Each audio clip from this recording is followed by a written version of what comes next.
When we ended last time, we were talking about whether Casey Martin has a right to ride in a golf cart in the PGA tournaments. And it's worth remembering how we got into this debate and what's at stake for an understanding of political philosophy. Remember, we were looking at Aristotle's theory of justice, and one way of describing his approach to justice, we've called it teleological. Teleological because he says to allocate rights, we first have to figure out the purpose or the end of the social practice in question. Another way of describing Aristotle's account of justice is that justice is for him a matter of fit. It's a matter of fitting persons with their virtues and excellences to the appropriate roles. Now, I want to finish our discussion about Casey Martin and his claim for a golf cart, and then go back to one more consequential application in Aristotle, namely the question of slavery. What do you think about Casey Martin's request? Should there be an accommodation or not, given the nature of the game and of the tournament and its purposes? Isn't it discrimination if he's not provided the golf cart as an accommodation, say some? Others reply, no, if he got a cart, it would be unfair to the other golfers because they exert themselves, become winded, fatigued, walking the course. That's where we left it. What about the fairness argument? Okay, Jenny. My question was, why doesn't the PGA just make the option of a cart available to all golfers? From our readings, I learned that there are many golf tournaments other than the PGA where using a cart is not prohibited, and for something like the seniors tournament, it's even allowed and encouraged. So why doesn't the PGA just do that?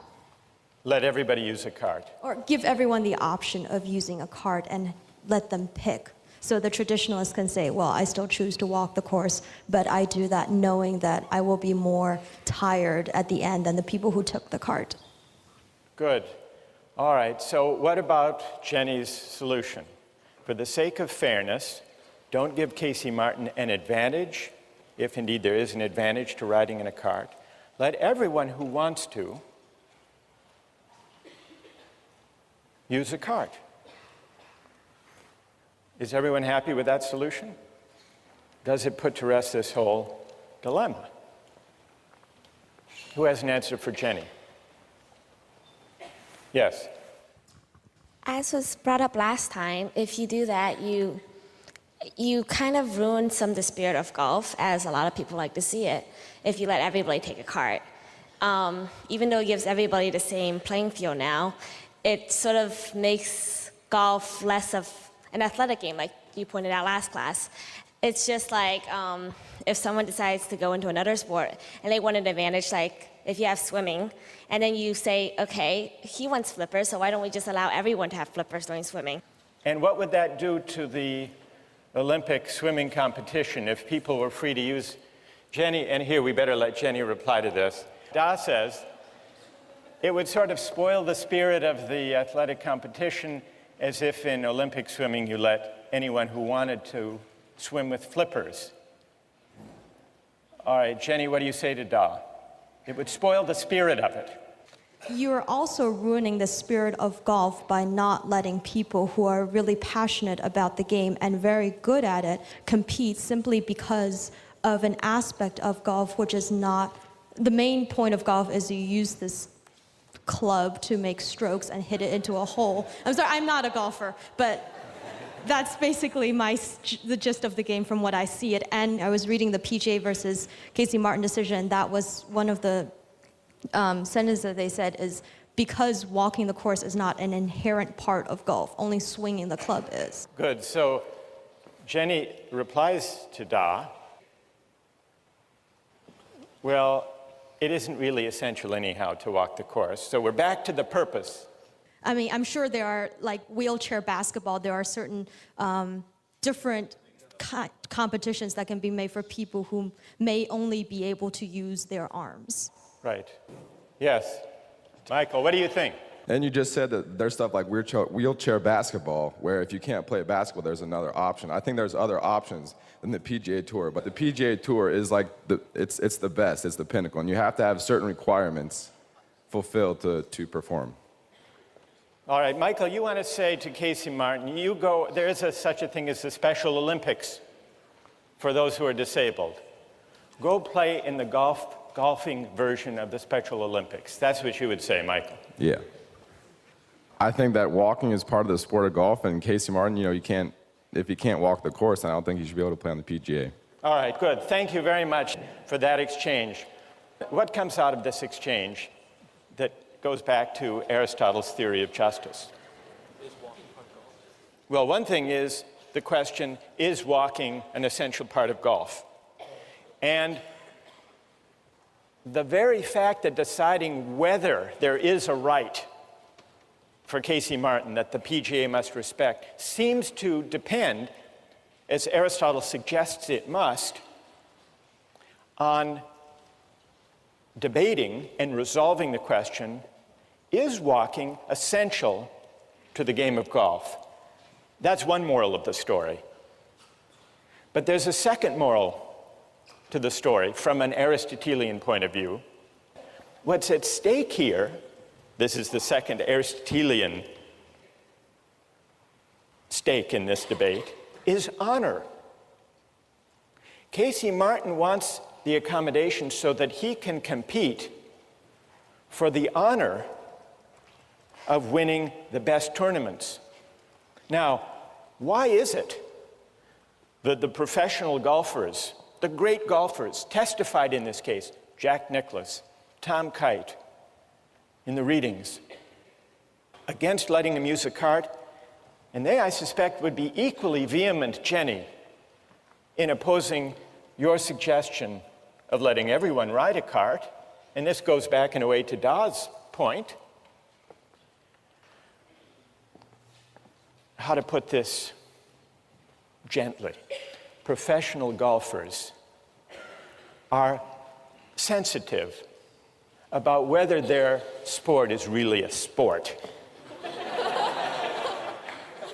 Because if everyone rode around in a cart, or could, then it would become clear, or clearer, depending on your point of view, that golf is not really an athletic competition, but rather a game of skill, but not a sport.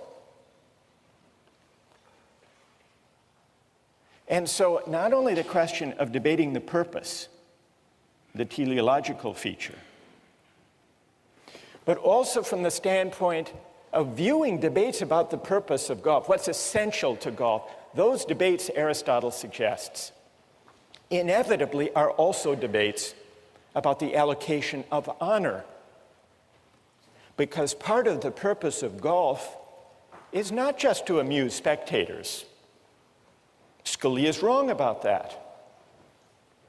From Aristotle's point of view, it's not just to provide entertainment. It's not just to make people happy. It's not a mere amusement. It's honoring, it's rewarding, it's recognizing a certain kind of athletic excellence.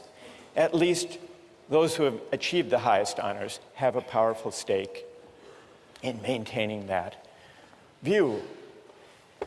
Now, some of you took the Scalia position. This is an incredibly difficult and silly question, Scalia said. What is the essential nature of golf? It's not the kind of thing that the United States Supreme Court is equipped to decide or should decide. That's Scalia. But he only says that because he takes a very strong, and as it happens, anti-Aristotelian position on what a game is. It is the very nature of a game to have no object, no point, except amusement, says Scalia. That is what distinguishes games, he says, from productive activity. You can just imagine what kind of sports fan Scalia must be. And so he says it's impossible to say that any of a game's arbitrary rules is essential. And then he quotes Mark Twain's disparaging remark about golf. He says, many consider walking to be the central feature of golf. Hence, Mark Twain's classic criticism of the sport, a good walk spoiled.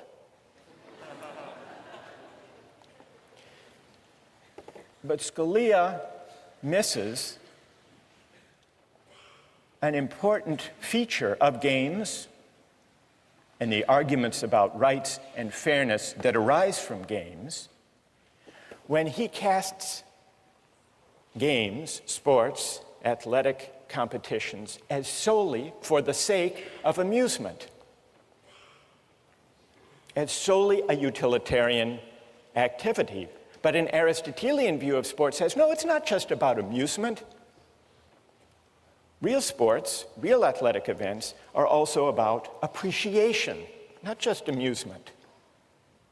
And people who follow sports and care about sports and play sports know this, which is another way of saying there's a difference between a sport and a mere spectacle. And the difference is that a sport is a practice that calls forth and honors and prizes certain excellences, certain virtues, and the people who appreciate those virtues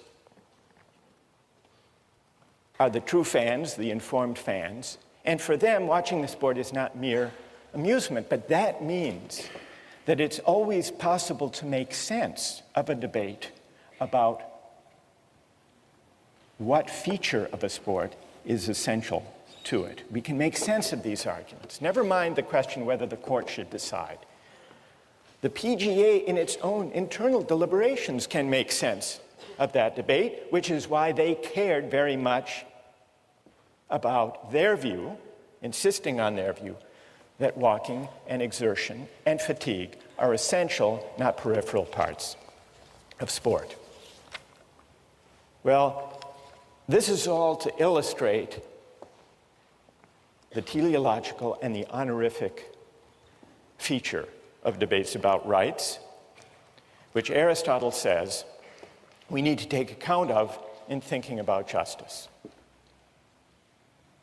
Now, I want to begin for us to consider whether Aristotle's theory of justice is right or wrong, whether it's persuasive or unpersuasive.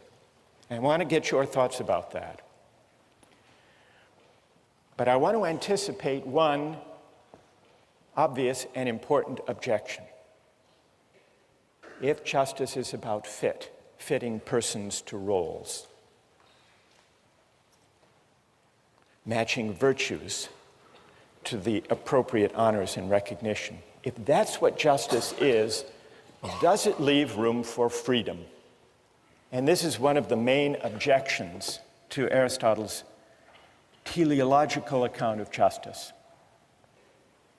If certain roles, social roles, are fitting or appropriate to me, where does that leave my right to choose my social roles, my life purposes for myself?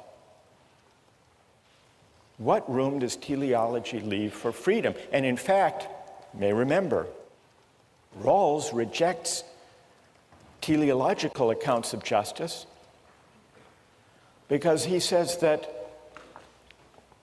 teleological theories of justice threaten the equal basic rights of citizens. So let's begin to examine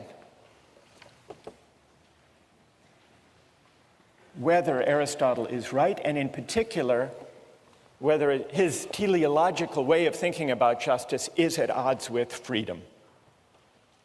Now, one obvious reason to worry is Aristotle's defense of slavery. He defends slavery, which existed as an institution in the Athens of his day. Well, what is his defense of slavery?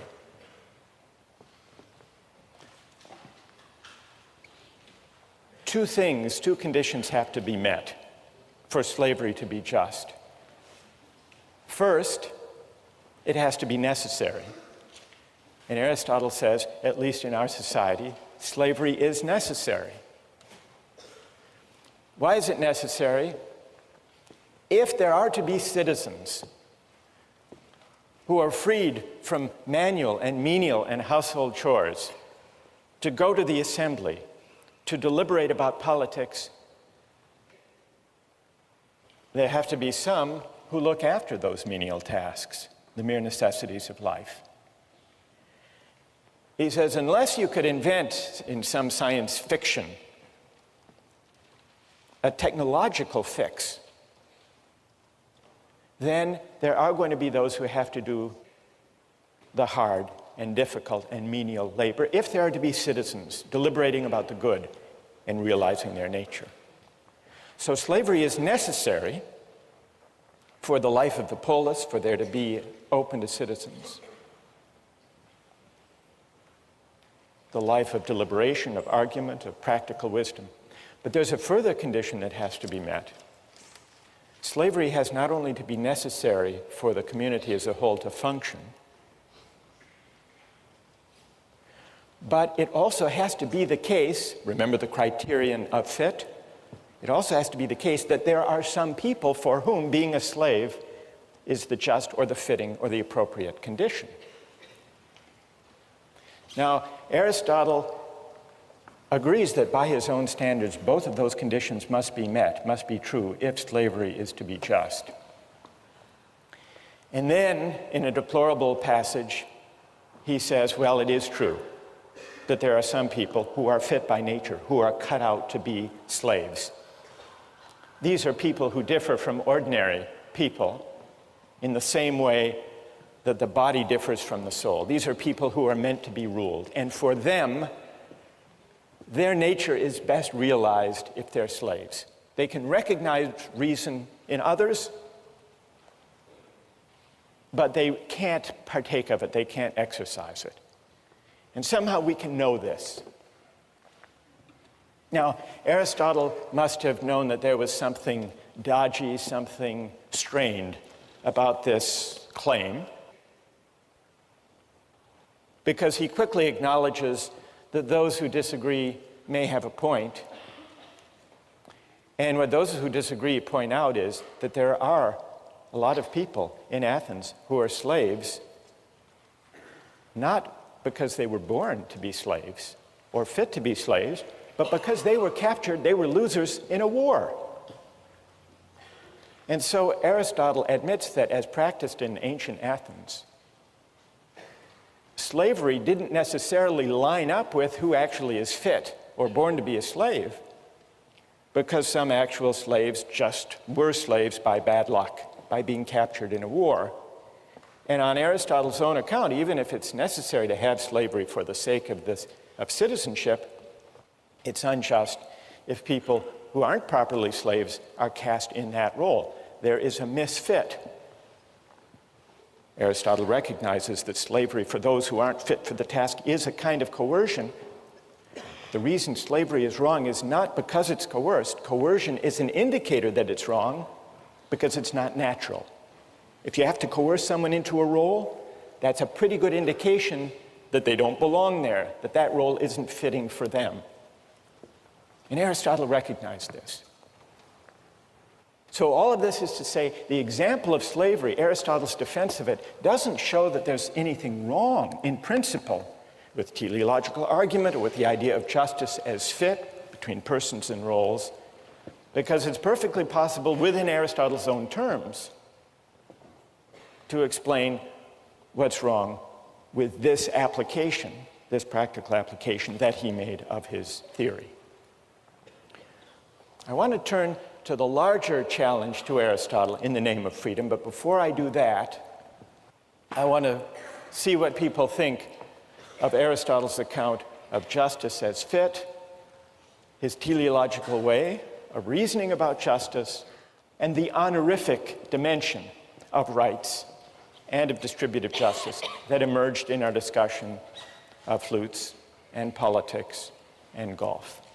Questions of clarification about Aristotle or objections to his overall account. Yes? My objection to Aristotle is that he wants to match a person to a role. And, you know, if you walk like a pirate and you talk like a pirate, you know, you should be a pirate. And that is what is right.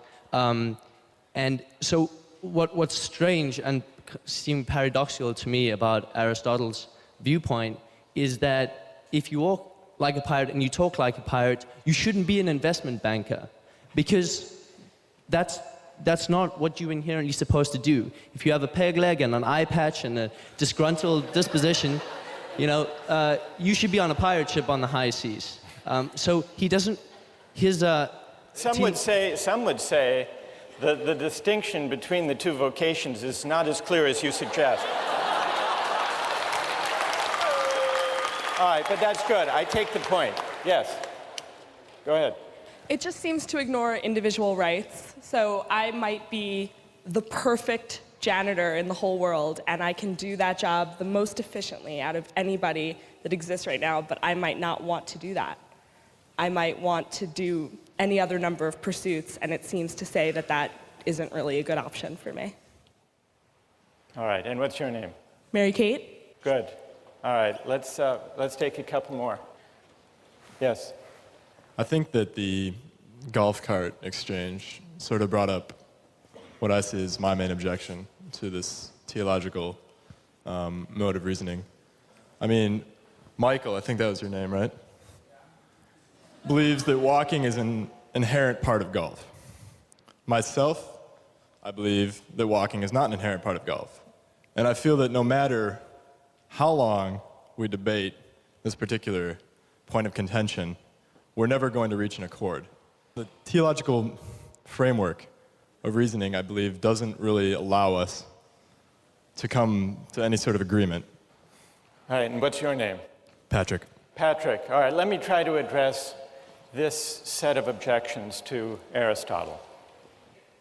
Let me start with Patrick's. It's an important objection. We had a debate about whether walking is essential to golf, and even in so seemingly trivial, or at least contained a case as that, we couldn't agree. How can we possibly hope to agree when the stakes are higher and when we're debating the fundamental purposes or ends of political community? And so if we can't agree on what the ends or the goods of our shared public life consist in, how can we base justice and rights on some notion of what the end or the purpose or the good consists in?